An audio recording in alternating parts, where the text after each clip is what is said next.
Not a new idea. The idea of the relocation of Dublin Port to north of Balbriggan and the building of a new kind of urban quarter, a new city, if you like, in Dublin Docklands. But the interesting development today is that a very influential group, the Docklands Business Forum, that's a body comprising 200 companies, including the likes of Google and Accenture, have put a submission into Dublin City Council that this should happen. And I think, Ciara, that's serious weight behind this measure. Maybe for the first time since the PDs were in government back in the early parts of this century. Are you suggesting David McWilliams didn't come up with this idea? It was the PDs. Yeah, it long predated David McWilliams, in fairness.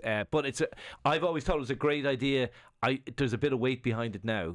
What do you make of it? Yeah, they're saying 200 hectares of port land could be used for housing and offices. I think it is a phenomenal idea. The idea that we could reimagine Dublin, that it faces out to the sea. The sea is one of the biggest amenities the city has. And let's be honest, our Dublin coastline, the city coastline, is cut off. Is largely, it's cut off you can't see, by a major industrial brownfield sites. And I'm not so widely travelled, but I have been in cities that have used their seashore differently. Cities like Vancouver, where there are open spaces, plazas, parks, amenities, leisure facilities. Housing, yeah. We have a housing shortage. Hotels.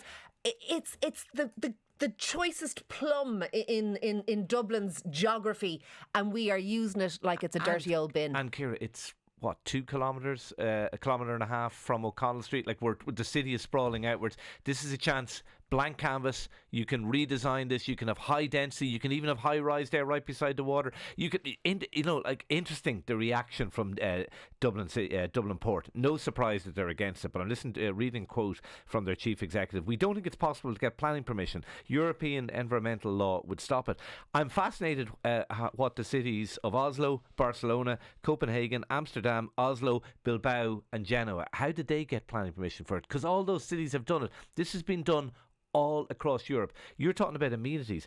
In Oslo, the swimming spot in the new Oslo Docklands Fjord City is now listed in The Guardian as one of the top 10 swimming spots in Europe. Barcelona, they created that Olympic village out in the sea. They created, that was kind of further out a little bit, but you can walk to it from Las Ramblas in about 10 minutes. And they built man-made beaches. They did the whole thing, and it was fabulous. And the idea, by the way, that perhaps our seafaring birds or our terns or whatever we're going to talk about are somehow happier being alongside oil tankers and ferries than alongside people out surfing and kayaking and all that is a nonsense. But we think it should happen. Yes.